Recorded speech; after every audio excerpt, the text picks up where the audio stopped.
Olá pessoal, meu nome é Nelson Sussumo Chixima, sou professor de Direito de Família e Sucessões, também advogado especializado em Direito de Família e Sucessões, também presidente da Comissão de Direito de Família e Sucessões da OAB de São Paulo, conselheiro seccional também da OAB de São Paulo, e hoje venho lecionar, falar um pouco com vocês sobre guarda e poder familiar. Bom, a guarda e poder familiar, primeira distinção, né? Porque o poder familiar, na verdade, é o gênero e a guarda estaria dentro de uma situação do poder familiar, tá? Que seria, lógico, inerente uma coisa a outra, mas nem sempre as duas estão juntas, de forma conjunta, tá? Porque às vezes os pais que detêm o poder familiar estão sem a guarda, muitas vezes. Que a guarda ela pode ser transferida para o pai ou para a mãe, ou para os dois, ou até para terceiros, para os avós paterno, para os avós maternos, para um tio, para uma tia, até para padrinhos, né? Então a guarda não seria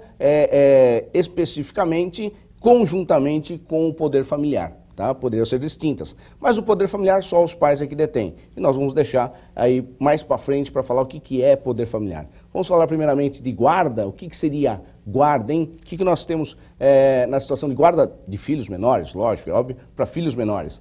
Guarda significa proteção. Né? Então, todo menor de idade exige-se uma proteção. A lei protege. E quem é essa pessoa que vai representar ou assisti-lo para a proteção? Seriam os pais, às vezes um terceiro, como eu disse, avós paternos, maternos, e também tios, tias, né? E até um terceiro que não seja parente, um padrinho, uma madrinha, por exemplo. Tá? Então, vamos começando aqui para a guarda. Nós temos duas espécies de guarda, tá? A guarda natural e a guarda judicial. Lógico que a guarda natural não é tão importante assim para o direito, né? Mas, lógico, na vida social é importantíssima a questão da guarda natural.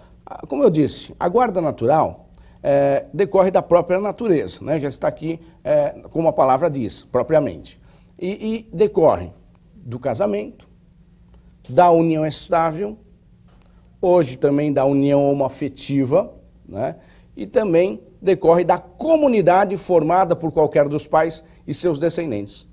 O que seria isso, hein? Comunidade formada por qualquer dos pais e seus descendentes. Bom, o artigo 226, parágrafo 4º da Constituição Federal, ela acabou inovando, né? Em 88, chamada família monoparental. Aquele pai ou aquela mãe que viva somente ele com o seu filho, não estão os dois juntos.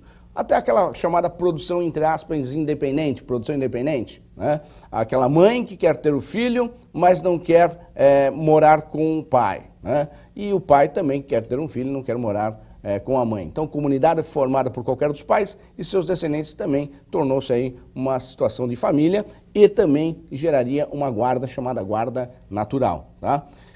A guarda, então, natural, ela é importante, sim, para a sociedade, mas para o direito acaba não tendo tantos conflitos, né, que decorrem desta própria natureza, simplesmente. Tá?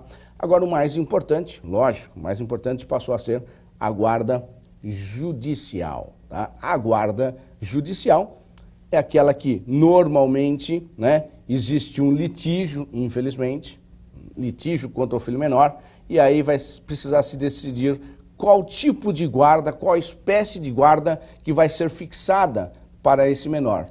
Mas existe também a parte que é consensual, né? Dentro do judicial. Então, quem estipula a guarda quando existe aí uma situação de separação, de divórcio do casal, dos pais, é necessário sim que tenha uma fixação de uma guarda, seja ela consensual ou litigiosa, tá? Mas tem que ser judicial. Não é possível você fixar uma guarda extrajudicial, como, por exemplo, vou até o cartório de notas e fixo uma guarda para o filho, para o meu filho menor, para a mãe ou para mim. Tá? Isso é impossível. Não é possível fazer dessa forma, porque o Ministério Público, principalmente o Ministério Público, tem que estar presente nesta questão da guarda quando tem filhos menores. Tá? Então, a guarda judicial, principalmente uma situação mais complicada, né, que é para nós, não só os advogados, mas para as partes principalmente, quando existe um litígio na questão da fixação da guarda. Né? O pai quer ter a guarda, a mãe também quer ter a guarda, ambos querem ter a guarda, né? Aí nós temos algumas espécies que eu elenquei aqui no slide, né? A guarda judicial, a primeira é chamada guarda unilateral, essa é que normalmente é fixada, tá?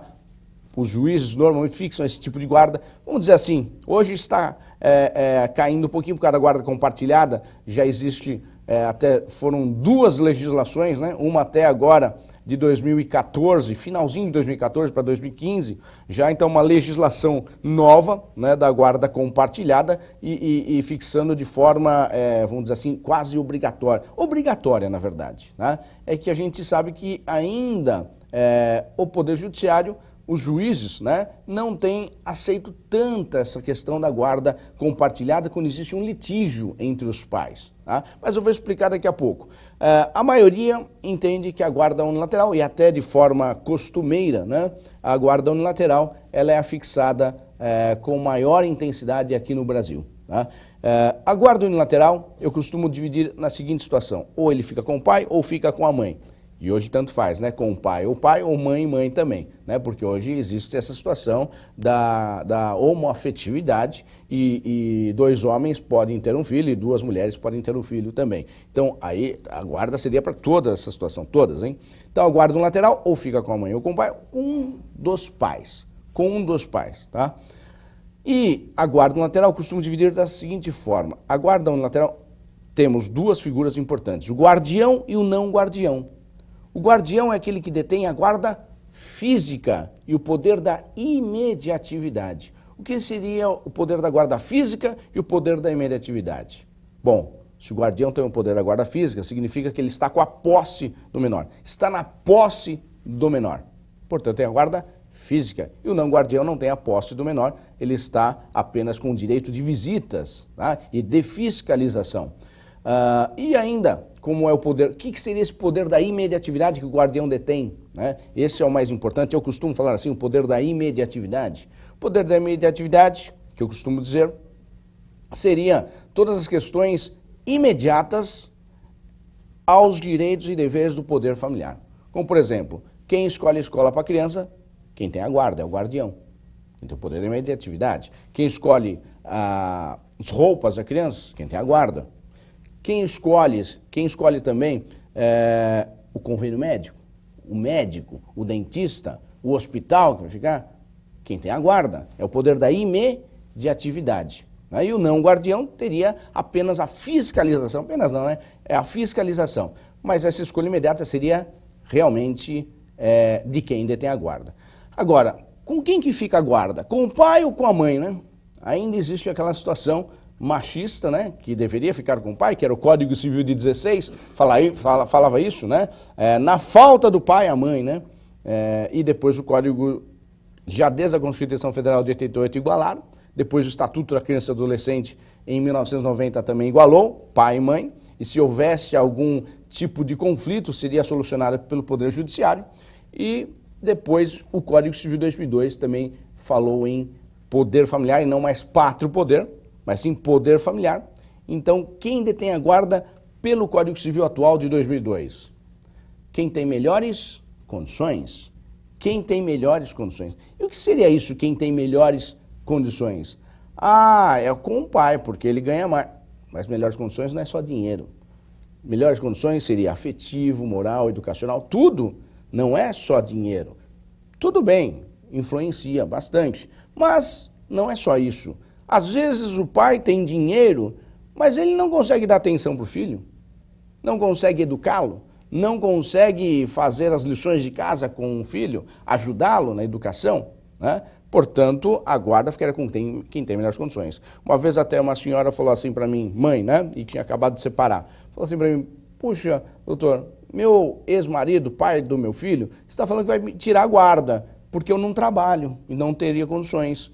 Não. A senhora tem condições boas de educar e de criar essa criança, porque a senhora está 100% com ela, porque não está trabalhando, né? Agora, e o dinheiro? O dinheiro ele tem que pagar a pensão alimentícia, né? Então o pai paga a pensão alimentícia, nesse caso que a mãe não está trabalhando, mas teria melhores condições, principalmente para criar e educar essa criança, tá? Então não é dinheiro somente as melhores condições. Então hoje, ainda até por costume, né, e até por questão natural, vamos dizer assim, da amamentação, né, a guarda normalmente fica com a mãe mesmo.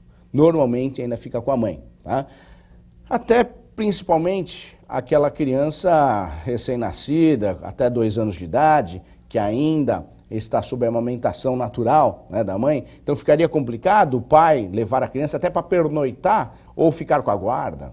Então ficaria muito mais conveniente com a mãe, então. É lógico que isso é uma regra, mas tem exceção, né? Tem exceções. Tem mãe que não tem condições nenhuma de cuidar, né?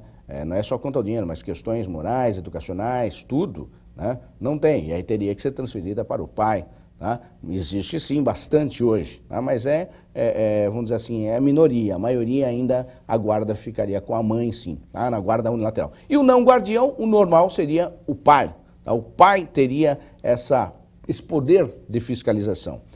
Até aquela questão, e hoje nós vamos debater depois lá para frente, que eu vou falar um pouquinho da nova lei da guarda compartilhada, essa que eu falei de 2014, finalzinho de 2014, tá? Nós temos uma situação muito importante hoje, porque lá está dizendo que haveria a possibilidade na guarda unilateral de pedir prestação de contas, interpretando o artigo, prestação de contas nos alimentos, que muitos querem fazer isso, né? Por exemplo, o pai não está com a guarda, é um não guardião, e a mãe está com a guarda. E o pai começa a dizer o seguinte, vai até o escritório do advogado e fala para o doutor, eu quero que ela preste conta nos alimentos, porque eu estou pagando os alimentos, depositando na conta da mãe, e a mãe está gastando com ela e não com o filho. Ela está indo num baile.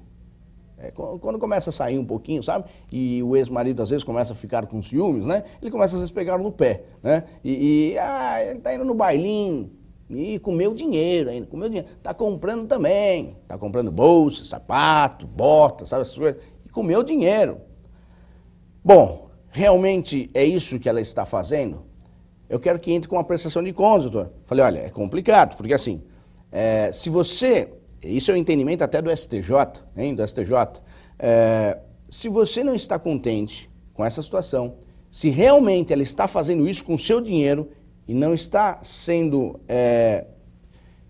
dirigido, né, para o seu filho, então você poderia fazer o seguinte, você poderia alterar a guarda, pedir alteração de guarda, e não a prestação de contas, porque o STJ entende que a prestação de contas seria até possível em primeiro momento, na hora de prestar contas, mas na hora de cobrar, por exemplo, você pedir de volta o dinheiro que ela não gastou com o seu filho, teria um problema nessa prestação, porque os alimentos são irrestituíveis ou irrepetíveis, né? Uma vez pago não volta mais, e teria essa dificuldade.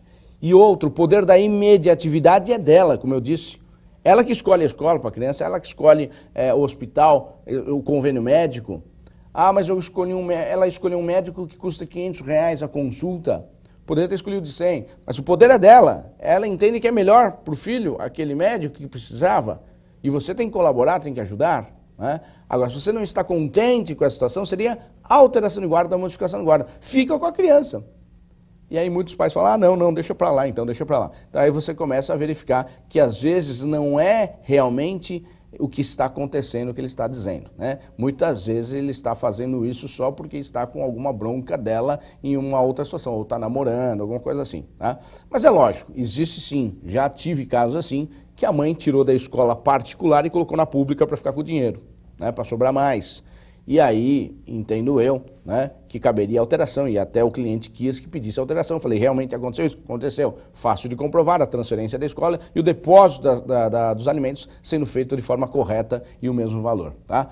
Eu poderia até pedir uma redução dos alimentos, uma revisional, porque agora não está mais estudando na escola particular, mas sim na pública. E aí o próprio pai falou assim, puxa, mas essa escola, essa criança já está acostumada, né? Na outra escola ele vai perder o rendimento, inclusive. E eu não estou preocupado com o dinheiro, estou preocupado com a educação do meu filho e com a criação dele. E que ele não passe dissabores e também não passe depressões, né? que estava muito acostumado e está sendo pago os alimentos. E aí realmente ele acabou entrando com ação e o juiz acabou dando liminar, inclusive, para poder fazer busca e apreensão desse menor e ficar com a guarda provisória com o pai e depois, no final, a definitiva dessa guarda. Então, existem sim exceções, infelizmente, né? Já pensou? Né? O pai paga uma escola e a mãe tira da escola, que já está acostumada, e coloca numa escola pública que não paga nada, para ficar com o dinheiro. É um negócio complicado, né? A mãe fazer uma coisa dessa é um absurdo, né? E aí realmente o juiz entendeu e acabou alterando a guarda. É possível, né, essa situação. Bom, então a guarda unilateral, né, o poder da imediatividade e a guarda física seria do pai, tá? Desculpa, normalmente da mãe. E o pai ficaria com o poder de fiscalização, tá? Fiscalização. Então o guardião normalmente é a mãe e o pai, o poder de fiscalização é o não guardião. Normalmente, viu? Estou falando normalmente porque, assim, existe exceção, como eu disse, né? O pai ficar com a guarda assim. Então, essa guarda unilateral é a maioria dos casos, né, na justiça, que a definição seria a fixação à unilateral, tá? A outra guarda, entendo eu que hoje não existiria mais no ordenamento jurídico, porque a nova lei da guarda compartilhada acabou modificando essa questão da guarda alternada. Ela diz lá no poder familiar que os pais têm o poder da guarda unilateral ou compartilhada, ou seja, um dos dois só, né? Que antigamente não tinha isto. No próprio Código Civil de 2002 falava que tinha direito à companhia e guarda, ou seja, guarda, várias espécies de guarda que eu vou mostrar aqui, tá? Mas, como a lei de 2014... né, na nova guarda compartilhada, alterou uma parte, falando unilateral ou compartilhada, parece-me que realmente o legislador limitou em somente essas duas espécies de guarda, vamos dizer assim, legalmente, tá? Todas elas aqui ficaram de forma doutrinária, tá? A guarda alternada, eu gosto de falar bastante nela, porque muitos confundem com a guarda compartilhada, e não tem nada a ver guarda alternada com a compartilhada. Quanta gente confunde? Ela começa a dar o exemplo, fala, meu Deus, isso aí não é guarda compartilhada, é guarda alternada. Às vezes você vê decisão também, juiz, que às vezes ele coloca como sendo compartilhada e não é compartilhada, é alternada. Até numa homologação de um acordo, né, é pedido por as partes, até através de advogados, falando que a guarda é compartilhada, mas aquela situação não é compartilhada, é alternada. Então, olha como ficou fácil agora, como eu já defini a guarda unilateral para vocês. A guarda alternada seria alternância de guarda física e o poder da imediatividade em períodos longos. Por exemplo, 6 meses com a mãe, 6 meses com o pai. Também é terrível, hein? A maioria dos juízes, promotores, são contra esse tipo de guarda. E praticamente, como eu falei, nós vamos ver daqui a pouquinho na legislação, me parece que também foi tirada do ordenamento jurídico a guarda alternada, tá? Mas existe de forma doutrinária e já foi fixado, já vi esse tipo de guarda sendo fixada. Mas é muito difícil, hein? Porque 6 meses fica com o pai e 6 meses fica com a mãe. Por exemplo, 6 meses fica com o pai tem o direito do poder da imediatividade e a guarda física, inclusive. A guarda está com ele, portanto, ele coloca na escola que ele quer, ele coloca na igreja, começa a frequentar a igreja que ele quer, e também começa a colocar ele em cursos extracurriculares que ele quer, e também pode praticar esporte que ele quer, né? 6 meses depois, vai para a mãe fala o seguinte, não gosto dessa escola que seu pai colocou, vai estudar na minha escola é a melhor que tem, vai ficar nessa escola. E mudou a criança em 6 meses, porque ela está com o poder da imediatividade e o poder da guarda física é dela, passou a ser dela agora. E também não vai mais frequentar aquela igreja, que aquela igreja não é bom para você, é a minha que é a melhor. E começa a frequentar dela também. E depois vai colocar nos cursos extracurriculares da situação que ela quer também, não mais do pai, tira tudo lá e pratica o esporte que ela quer e não mais aquela que o pai estava colocando. Imagina a cabeça da criança, né? A criança fica com uma cabeça terrível, ruim, né? E então, por isso que é muito difícil o próprio juiz e o promotor concordar com essa situação, tá? Mas existe, já vi situações em que o pai morava no Rio Grande do Sul e a mãe no Rio Grande do Norte. E aí, para que não seja cerceada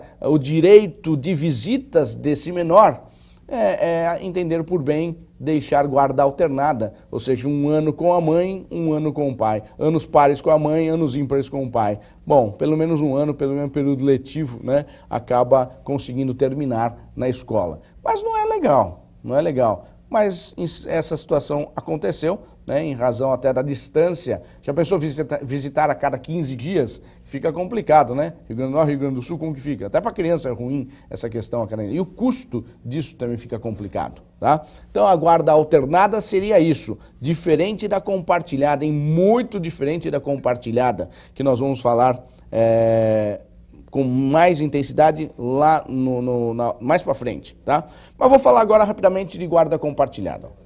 A guarda compartilhada, que todo mundo tem falado, todo mundo quer essa guarda compartilhada, que é uma situação nova, principalmente no Código Civil de 2002 não existia, mas existiam vários julgados, várias jurisprudências nesse sentido. A lei veio, na verdade, em 2008, a lei era 11.698/2008, que foi revogada por essa atual, né? Que eu vou mostrar daqui a pouquinho, tá? Que foi em finalzinho de 2014, tá? Final de 2014. Mas eu vou dar um conceito para vocês, o que é guarda compartilhada, e para vocês conseguirem verificar a diferença, né? Principalmente com a alternada. A guarda compartilhada seria um sistema de corresponsabilização dos pais separados perante seus filhos menores. É um sistema de corresponsabilização dos pais separados perante seus filhos menores. Dizem os técnicos, como assistente social, psicólogos, que seria uma das melhores guardas que existem, né? Ou, se não, a melhor guarda que existe para o menor. Que a gente tem que olhar, quando tem um menor, não é para você, ou para a mãe, ou para a mãe, ou para o pai. Você tem que olhar para o menor. É ele que precisa de assistência. E vocês, como é adulto, o adulto se vira, tá? Mas tem que fazer com que esse menor não tenha prejuízos. Mas não é que a gente vê. Numa separação, num divórcio, quem sofre é o filho, é o menor. Por que isso?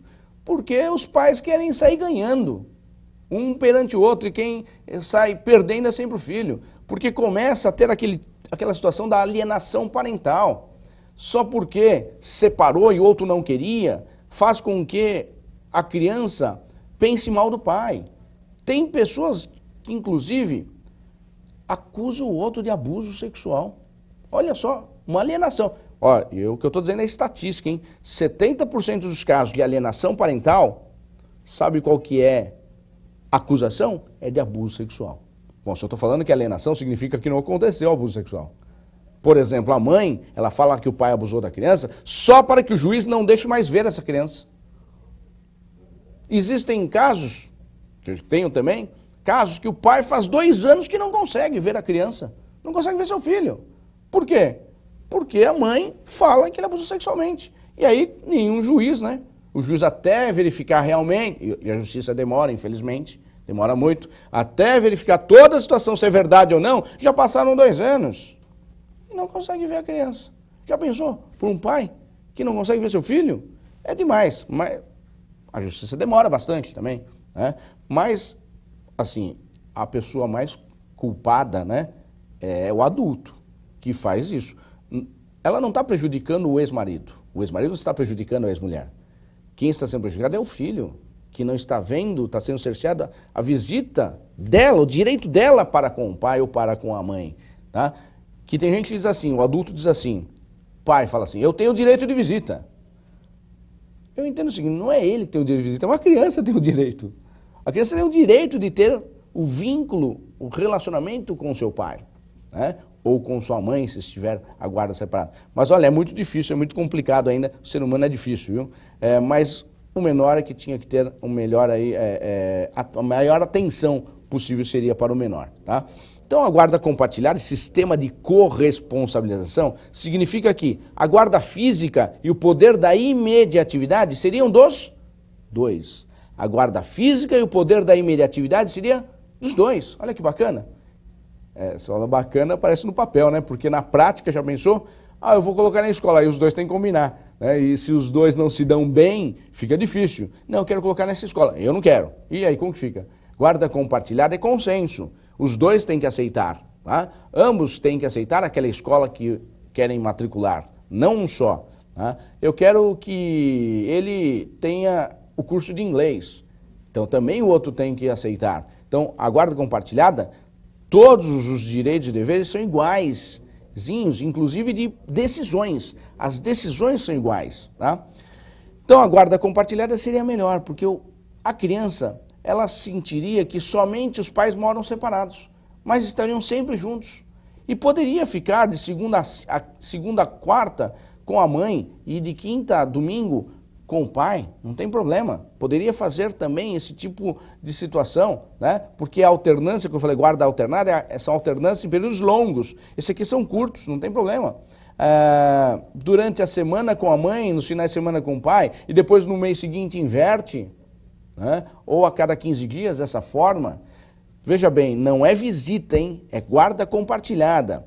Eu lembro de uma vez que num laudo psicossocial a criança reclamando, tô de saco cheio, porque eu tenho que fazer todo final de semana eu tenho que fazer as malas. Veja bem, não é uma mala, né?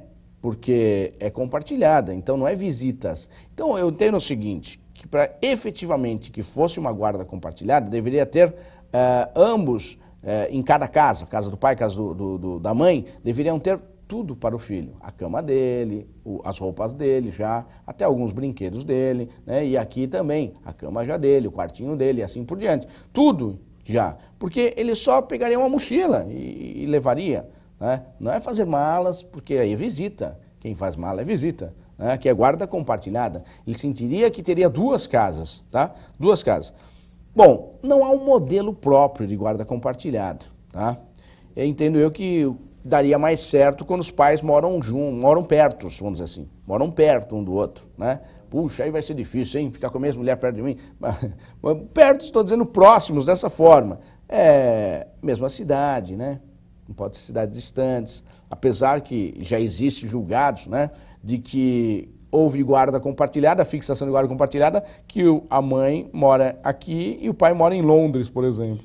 É difícil, tá? Eu acho meio difícil a efetividade dessa guarda compartilhada, mas é possível. Tá? É possível porque já tem decisões nesse sentido. Aí seria só no poder de decisões a guarda compartilhada. Tá? Mas é ótima, dizem os especialistas, né? Como assistente social e psicólogos, que seria o melhor para o menor, tá? A guarda compartilhada. E eu falo daqui a pouquinho na outra situação lá, da nova lei da guarda compartilhada. Anidação, outra espécie de guarda judicial, seria a anidação. A anidação é como se fosse um ninho. Aqui no Brasil também é muito difícil acontecer isso, e pela nova legislação tirou do ordenamento jurídico, mas doutrinariamente existe, e tem muito no Canadá, nos Estados Unidos, que é a anidação, que a criança fica no lar fixo e os pais é que alternam. A criança fica no lar fixo, os pais é que alternam. Ou seja, 6 meses fica com a mãe sai e entra o pai já. Mas ela não sai daquele ambiente, ficaria naquele ambiente. Ela não ficaria para baixo para cima. Quem faria o ping-pong seria os pais, tá? Até um pouquinho mais coerente, né, do que a alternada, tá? Bom, essa é muito difícil a aplicação, mas é possível também, mas é difícil aqui no Brasil, muito difícil, tá? Bom, falei da guarda rapidamente, daqui a pouco eu já passo para a guarda compartilhada, a nova guarda compartilhada, tá? Eu vou explicar primeiro o poder familiar e já passo para o slide da guarda compartilhada, nova guarda compartilhada, nova legislação, tá? Então, poder familiar, como eu disse, o poder familiar só os pais detêm. Só os pais detêm o poder familiar, ninguém mais. Se os pais morreram ou perderam o poder familiar, outro tem que entrar no lugar. Quem seria esse outro? Um tutor. E quem seria o tutor? O tutor representa o menor, hein? O tutelado, tá? Quando não tem pai. Então o tutor, ele pode ser os avós, podem ser os tios, podem ser pessoas próximas, né? Que não sejam parentes, também pode, não tem problema. Tá? Pode ter um tutor dativo, que é para a administração dos bens, que o juiz pode fixar. O dativo é aquele que o juiz nomeia. Tá? Então, se não tiver pais, tem que entrar alguém no lugar desses pais que não existem mais, ou seja, morreram, tem que entrar um tutor, ser nomeado um tutor para representar esse menor. Não pode ficar sem representação, não tem jeito. Tá? Bom, O que os pais detêm, ou seja, o poder familiar, o que ele detém, né, de poder para os pais? O nome mudou, viu? Muita gente ainda fala o nome antigo, hein? Pátrio poder. Não é mais pátrio poder. Pátrio poder era o Código Civil 16. Aí veio a Constituição de 88, falou que são iguais, né? Pátrio porque era do pai. O pátrio poder era do pai, na falta a mãe. Na falta a mãe, era. Aí veio a Constituição de 88, uma polêmica grande de que seriam iguais, porque homem e mulher são iguais perante a lei, marido e mulher são iguais perante a lei, Constituição de 88. Aí veio o Estatuto da Criança e Adolescente, em 1990, Lei 8.069/90, falou o seguinte, que o pátrio poder, não mudou, devia ter mudado o nome, mas deixou, o pátrio poder é do pai e da mãe, igualmente. Pátrio do pai e da mãe, ficou ruim o nome, né? Mas colocou que era iguais já, iguais. Veio o Código Civil 2002, aí melhorou, o nome ficou adequado, né? Poder familiar, não era mais pátrio, mas sim poder familiar, que seriam dos dois igualmente. E se houver litígio quanto a essas decisões, é o juiz que vai decidir. Tá? Então, o que os pais detêm sobre os filhos menores? Tanto a questão pessoal, né? De educar, de criar, de também autorizar, autorizações para viagem, autorização para casamento, quando ele é menor, tá? E também quanto à administração dos bens. Então, os pais administram os bens dos filhos menores, que eles não podem, não têm personalidade, não têm ainda a capacidade civil, né? Se não tem capacidade civil, não pode agir por si só, portanto, alguém precisa assisti-lo ou representá-lo. Tá? Então, os pais é que detêm essa administração dos bens. E é chamado de usufruto legal. Usufruto legal. Por que usufruto legal? Porque os pais administram livremente. Não precisam prestar contas perante a justiça, perante o juiz, perante o promotor. Não precisa prestar contas dos aluguéis que estão recebendo e para onde está indo esse dinheiro. Tá? Então, a regra é essa, a não ser que alguém denuncie que realmente está acabando com o patrimônio desse menor, que aí vai sujeitar algumas sanções que estão aqui embaixo. Tá? Então, o usufruto legal seria que os pais detêm sobre os filhos menores no poder de administração desses bens. Eles administram livremente, tá? E sem que tenha uma prestação de contas judicial. Tá? Bom, outro tema aqui, subitem, né, do poder familiar, é a suspensão. Pode ser suspenso o poder familiar? Bom, primeiramente, né, o poder familiar vai até os 18 anos de idade, aí a regra é essa, até os 18 anos de idade. Completou 18 anos de idade, extinguiu o poder familiar, não tem mais. Ou seja, essa pessoa passa a ter o poder da capacidade civil em poder agir por si só. Todos os atos da vida civil. Tá? Então, pode ocorrer a suspensão antes dos 18 anos. Tá? A suspensão é uma penalização mais branda para os pais. Uma pena mais branda para os pais, porque, na verdade, ela é provisória. Por isso que é branda. Porque os pais podem retomar. Tá? Então, quais são as causas da suspensão? São dois casos que podem ocorrer a suspensão do poder familiar para os pais. Que durante essa suspensão, que é provisória, tem que entrar um tutor no lugar, hein? Tem que entrar um tutor no lugar. Quais são os casos? Primeiro caso, quando os pais forem condenados por crimes acima de 2 anos de prisão. Se forem condenados por crimes acima de 2 anos de prisão, está suspenso o poder familiar. Dá para entender, né? Porque acima de 2 anos, provavelmente não vai ter aquele sursinho. Não sou criminalista, mas a gente sabe um pouquinho de penal, né? É básico, mas dá para saber. Então seria aquela situação do sursinho, o benefício, né? Do sursinho que estaria em casa, ficaria cumprindo em casa essa pena. Acima de 2 anos não teria, então estaria na prisão, portanto não estariam na presença dos pais e aí estaria suspenso o poder familiar. Portanto, né, nós temos casos famosos, inclusive, que os pais estão presos e a criança está aqui. Portanto, tem que ter um tutor para representá-lo ou assisti-lo aqui durante essa suspensão, tá, que é provisória. Tá? Saindo, volta novamente, né, saindo da prisão, retorna novamente aí o poder familiar. Tá? Então, esse é o primeiro caso. O segundo caso da suspensão, que pode suspender o poder familiar, seria quando os pais arruinarem os bens dos filhos menores. Quando os pais fizerem má administração dos bens dos filhos menores. Ou seja, tem menor que tem patrimônio já. Né? E se não fizer uma boa administração, suspende o poder familiar. Poxa, tem casos aqui, não temos, graças a Deus, casos assim famosos, mas a gente sabe de alguns atores, né? americanos, bem famoso, que acabou os pais brigando para até ficar, são separados, para até ficar com essa criança, para poder ter essa administração desse patrimônio, que foi famoso, e ganhou muito dinheiro, né, e muito patrimônio, e acabaram dilapidando o patrimônio do filho. Tá? Então, pode, sim, suspender o poder familiar. O juiz suspende para então o tutor, principalmente na questão da administração. Né? Então, tem menor, sim, que já ganha muito dinheiro e consegue patrimônio, né? Esses atores, menores de idade, também jogadores de futebol, né? Que já tem jogadores com 15, 16 anos, já estão tudo fora do Brasil, inclusive, né? E ganhando já um bom dinheiro. É importante, sim, para verificar se o pai não está ou a mãe não está arruinando os bens dos filhos menores para poder suspender o poder familiar. Tá? São esses dois casos de suspensão. Outra situação, a perda do poder familiar. Quando que perde o poder familiar? Tá? Quando ocorre a perda do poder familiar, a destituição do poder familiar, é chamada destituição do poder familiar.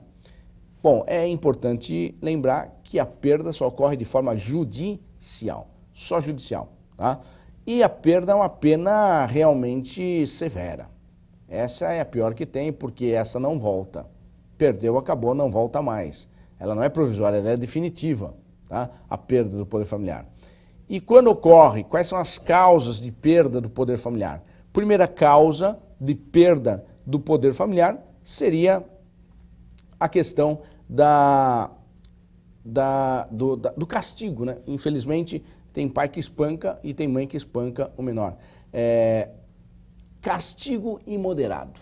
Castigar imoderadamente o filho. Apesar que nós temos até a lei da palmada, né? Que também não pode, que na verdade não é essa palmada que a gente diz que é de correção, entendeu? De correção. Essa lei da palmada é outra situação, é que causa constrangimento para o filho, para o menor, em público, tudo isso. Não é essa questão de correção. A correção é importante, é permitido, tá?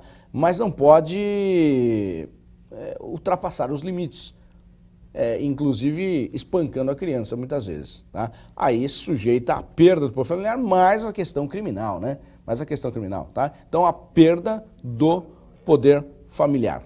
Mais um que perde o poder familiar, mais uma situação, abandono com o filho. Abandonar o filho também perde o poder familiar. Terceiro, atentar contra a moral e aos bons costumes do filho menor. Também se atentar contra a moral e aos bens dos filhos menores, atentar contra a moral e os bons costumes do filho menor, perde também o poder familiar. Principalmente em levar em lugares não são permitidos para menores, né? E às vezes o pai acaba levando, a mãe acaba levando, às vezes um trabalho, né? Vamos dizer assim, um trabalho imoral, não vamos dizer ilícito, mas imoral, né? Levando o menor junto, né? Como, por exemplo, às vezes a própria prostituição, né? Não pode frequentar esses ambientes, o menor. Senão, atenta contra a moral e os bons costumes, poderia também perder o poder familiar. Tá? E por último, da perda do poder familiar, seria a questão da reincidência na má administração dos bens dos filhos menores. Má administração dos bens dos filhos menores também perderia o poder familiar. Tá? Então são essas 4 situações que ocorrem a perda do poder familiar. Tá? Bom, por último do poder familiar, a extinção. Quando que extingue o poder familiar? Agora é extinção. Agora não é caso de, vamos dizer assim, perda, mas sim extinção que não vai ter mais o poder familiar. A criança já não é mais criança. Ela pode responder por si só os atos da vida civil. Tá?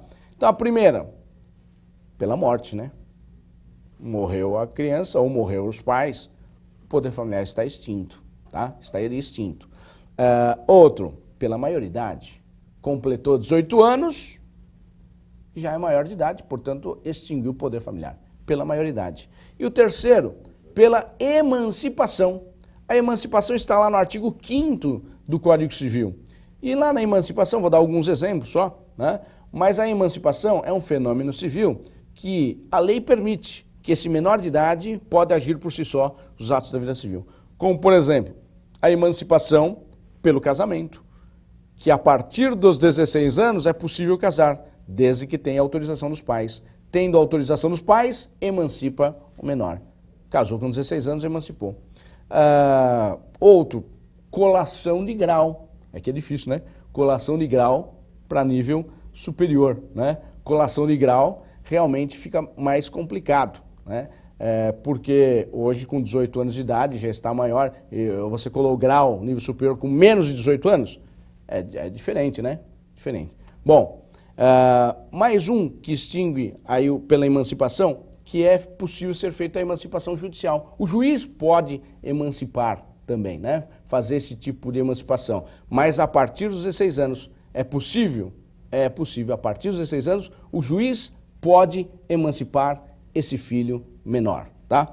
E a outra situação seria, rapidamente, né? Por último, que emancipam, seria os pais. Os pais podem, é chamada emancipação voluntária, tá? Os pais podem emancipar voluntariamente os seus filhos menores. A partir dos 16 anos. A partir dos 16 anos, os pais poderiam emancipar seus filhos menores por escritura pública, lavrada perante um cartório de notas, tá? Feito perante um cartório de notas e também registrado, averbado, né? Na certidão do Registro Civil e Pessoas Naturais, na certidão de nascimento, tá?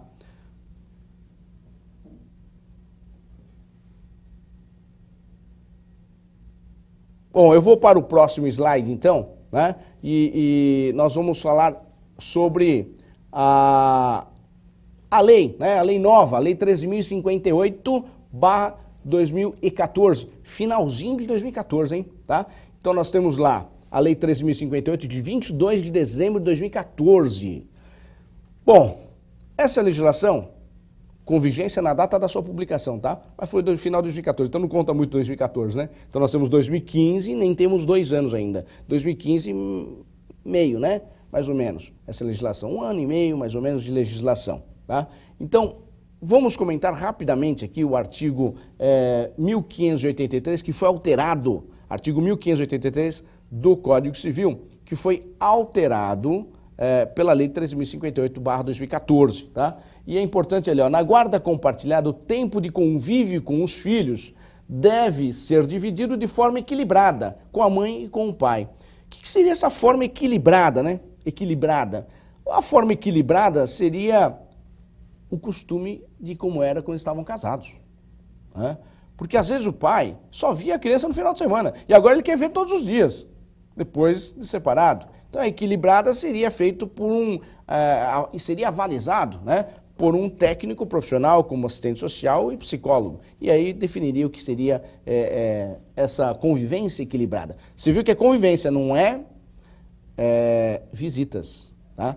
Como diz lá na guarda unilateral. Lá é visita, aqui não, aqui é convivência, tá? Não é visita. Sempre tendo em vista as condições fáticas e os interesses dos filhos.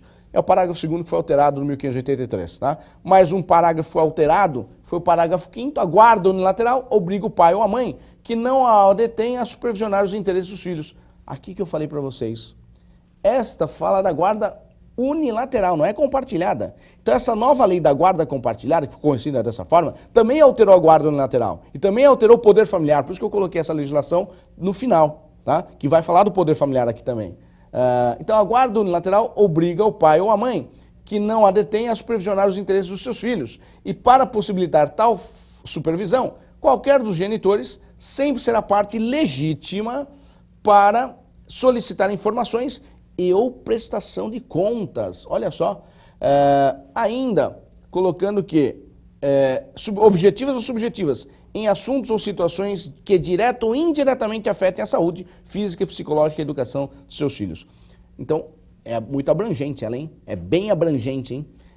Mas dá a entender, não está escrito de forma explícita, mas dá a entender o quê? Que cabe prestação de contas. Você está falando prestação de contas que interfere na educação, no psicológico, no sustento dele, tudo. Então poderia ser alimentos. Poderia ser pedido a prestação de contas na ação de alimentos. Que eu falei que o STJ tem entendido que não cabe. Caberia alteração de guarda, modificação de guarda e não uma prestação de contas. Mas pela legislação atual abriu um espaço, abriu uma oportunidade para pedir uma prestação de contas. É polêmico ainda essa situação, tá? Polêmica a situação. Bom, vamos para o próximo slide, então. Artigo 1584 do Código Civil. Esses dois artigos é que foram alterados, depois tem o 1634, que eu vou ver no finalzinho, mas sobre a guarda é o 1583 e 1584 que foram alterados. Importantíssimo, eu resolvi colocar isso também, porque esclarece uma situação que muita gente não sabe, e essa foi boa, foi importante. Quando não houver acordo entre o pai, ou seja, a mãe e o pai, quanto à guarda do filho, encontrando-se ambos os genitores aptos a exercer o poder familiar, será aplicada a guarda compartilhada, salvo se um dos genitores declarar ao magistrado que não deseja a guarda do menor. Então, olha só, quando não houver, está dizendo aqui, quando não houver acordo entre a mãe e o pai, tá? Que eu entendo aí que também colocaram pai e mãe, não precisariam colocar pai e mãe, deveriam ter colocado pais, tá? Porque hoje nós temos 2 pais e 2 mães também, tá? Que pode acontecer em razão da união afetiva e casamento homoafetivo também, tá? Então, ficou pai e mãe, ficou ultrapassado, tá? Mas os pais, está dizendo que se não tem acordo, a regra seria a guarda compartilhada. Então, a regra seria compartilhada.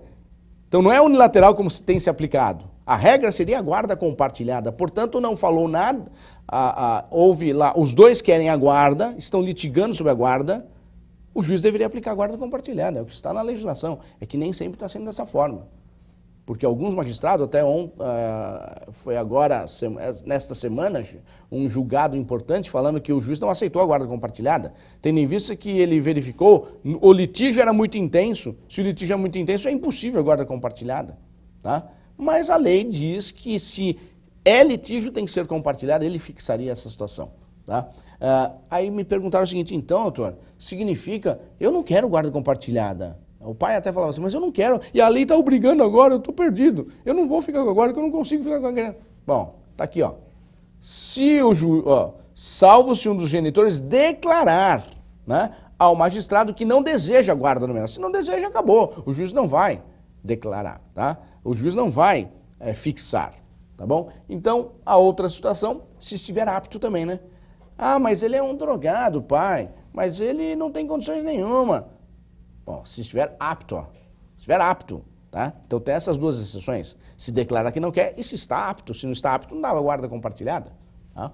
E o parágrafo 3º, tá?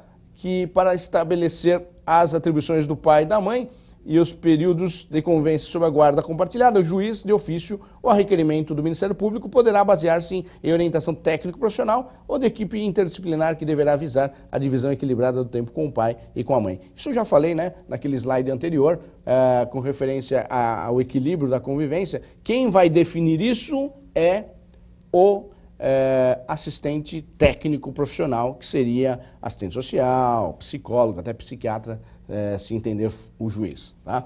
Próximo slide. Parágrafo 6º. É esse que eu estava dizendo que é importante do 1584. Ó. Qualquer estabelecimento público ou privado é obrigado a prestar informações qualquer dos genitores sobre os filhos desses, sob pena de multa de R$200 a R$500 por dia, pelo não atendimento à solicitação. Eu vou explicar essa situação. Olha só, por exemplo, muita queixa mesmo de clientes. Por exemplo, a mãe está com a guarda e o pai é o fiscalizador. E o pai quer ver como a criança está na escola. E pergunta assim para a diretora, eu quero ver as notas do meu filho aí, eu quero ver a frequência dele aqui. E a diretora pergunta, o senhor é responsável financeiro ou responsável pedagógico? Eu sou o financeiro, né? Que é o normal, assim, financeiro. Bom, o senhor quer recibo? Recibo eu dou. Agora, as notas, a frequência é com a mãe, que é responsável pedagógica, é a mãe. Tá? Hoje está aí, ó, tá vendo? Né? Qualquer um deles, qualquer um dos genitores podem pedir, solicitar a qualquer órgão, público ou privado, ou seja, uma escola, tá? Pedir informações. E se não der, esse estabelecimento está sujeito a multa de R$200 a R$500. Então já vá com uma notificação, né? Pronta para o diretor assinar ou a secretária assinar. Né? Porque se não der, já correm em multa de R$200 a R$500 por mês. É importante, hein? Porque muitos pais não tinham direito, não tinham como forçar a escola a dar. Tinha que entrar com a ação e aí o juiz mandaria o ofício e aí, por ofício, que viria as informações todas. Tá? Bom, o outro slide, rapidamente, aqui ó, isso, esse aqui. Último slide, hein? Último slide. Artigo 1634 é aquela que alterou sobre o poder familiar, né? Houve uma alteração, ó. Compete a ambos os pais, qualquer que seja a situação conjugal, o pleno exercício do poder familiar, que consiste em quanto aos filhos menores, tá? Coloquei entre aspas ali, entre parênteses, mas é porque não está escrito, mas os filhos menores, lógico, tá? Dirigir-lhes a criação e educação. Esse já existia no Código Civil de 16 anterior, igualzinho. Dirigir-lhes a criação e educação, tá? Essa aqui mudou o 2, ó. Inciso 2 do 1634 do Código Civil, que foi alterada pela Lei 13.058, hein? Foi alterada por essa lei. Mas esse 1634 é do Código Civil, então foi alterado. Dirigir-lhes a criação e a educação, exercer a guarda unilateral ou compartilhada. Está dizendo lá que vai exercer a guarda unilateral ou compartilhada. Ou seja, se é unilateral ou compartilhada, aquilo que eu falei, o ordenamento jurídico praticamente só fez previsão das duas guardas e não das demais que eu mencionei lá no início da aula, hein? Lá no início da aula, tá? Então, outro lá, o inciso 3 do 1634, conceder-lhes ou negar-lhes consentimento para casarem, como eu já disse também, né? Se eles têm menos de 18 e mais de 16, entre 16 e 18 anos, é possível, é necessário a autorização dos dois, hein? De ambos os pais seria necessária a autorização, tá? Para casarem. O outro inciso, vamos lá, o inciso 4 agora, né? Desculpa, o inciso 4, conceder-lhes ou negar-lhes consentimento para viajar no exterior. Bom, isso daí já estava no Estatuto da Criança e Adolescente e agora entrou no Código Civil, através da Lei 13.058/2014, e incluíram aí no 1634, porque a autorização para viagem, né, é necessária que tenha a autorização dos pais. Principalmente para o exterior, né? Para o exterior, senão foge com a criança, né? Principalmente para o exterior. E acho que tem outro slide, tem mais um, né? Isso, esse é o último, o artigo era o último aqui, ó. Então, conceder-lhes ou negar-lhes consentimento para mudarem sua residência permanente para outro município. Essa é a novidade, hein? Então significa que se um dos pais resolverem mudar de município, de cidade, seria necessária a autorização do outro. Olha só, isso eu estou dizendo na situação de que estão separados, né? Porque se estão juntos, né? Vão juntos, né? Provavelmente, tá? E o inciso 6, né? Nomear-lhes tutor por testamento ou documento autêntico, se o outro dos pais não lhe sobreviver, ou sobrevivo não puder exercer o poder familiar. Como eu disse, né, é importante que tenha um tutor caso os pais faleçam, que só que detém o poder familiar são os pais. Se os pais faleceram, entra um tutor no lugar. E você pode colocar, não precisa nem ser testamento, ó, um documento autêntico, você já colocando, prevendo uma pessoa para ficar no seu lugar com a tutela, tá? Com a responsabilidade sobre esse filho menor. O outro inciso, vamos lá para o outro inciso, inciso 7, tá acabando, ó, tá, mais 2, tá? Representá-lo judicial e extrajudicialmente até os 16 anos, é representação, tá? Nos atos da vida civil. E assisti-lo após essa idade nos atos em que forem partes, suprindo-lhes o consentimento. Ou seja, até 16 anos é representação e a partir dos 16 é assistência. Qual a diferença? Na representação, só o pai assina o ato, tá? E na assistência, ambos assinam o ato. E para encerrar, no outro inciso, reclamá-los de quem ilegalmente os detenham. E o inciso 9, exigir-lhes que lhe prestem obediência, respeito e os serviços próprios de sua idade e condição. Falei, a obediência é do poder familiar, então, para correção, não há aquele problema da lei da palmada, tá? Não pode espancar, lógico, e aí seria um crime e até perderia o poder familiar. Bom, pessoal, estamos chegando ao fim da nossa aula, espero que tenha colaborado, né, com vocês, esclarecidos, né, sobre a questão da guarda e do poder familiar. E espero que tenham gostado também e espero que pensem bem, né, principalmente na questão quando você tem um filho menor, tá? Obrigado e até a próxima.